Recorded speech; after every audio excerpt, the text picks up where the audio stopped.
of those bonds the legislature put on the ballot, but most of them come from the initiatives that are special interests, which are paying for the signatures, paying for the ballot issue, paying for the campaign, which is exactly what the initiative process was designed to do, was to fight special interests. But now the special interests have taken it and control it and use it to their advantage and their benefit.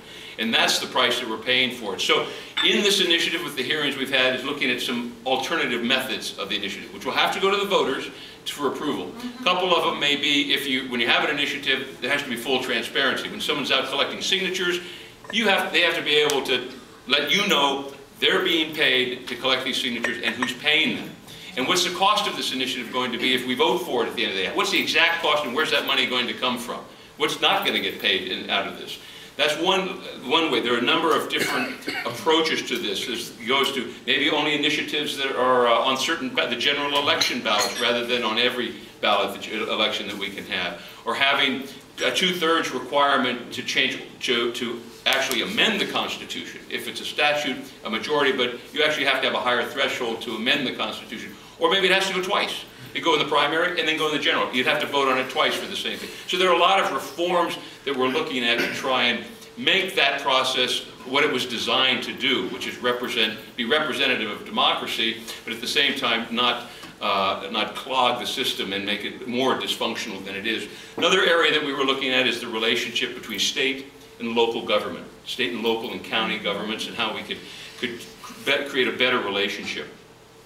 That has actually been, because it's such a broad topic, we're going to look at that over a few more month period of time to come up with those solutions. But that's something that needs to be addressed, how we can do more, some realignment, get rid of the mandates that we have, or at least if someone's required to do something in local government, they get the money to do it, and they get the freedom to do it the way that it works best for them, because no one knows it better than the people that in the city of Pacifica, the city of Millbrae, the city of town of Hillsborough, or that's the Daly City. Those are the places that people know. I covered them all, I didn't miss one.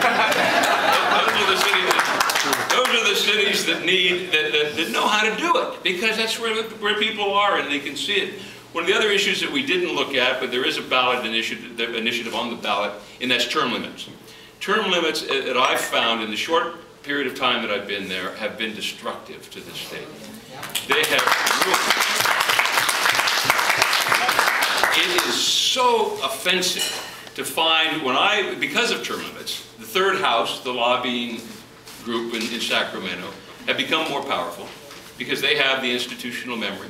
They have the influence. Just to give you an example, last year I was sitting there after I was there for about 2 months before our committee assignments were given out.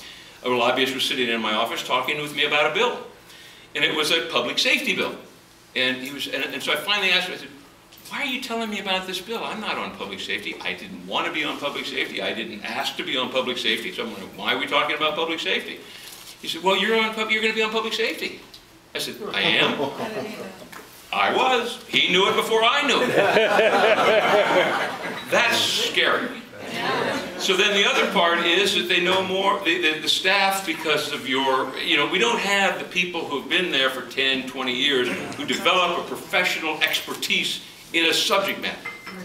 Now the staff and the consultants really guide and try to control the committees and the discussion and the policies.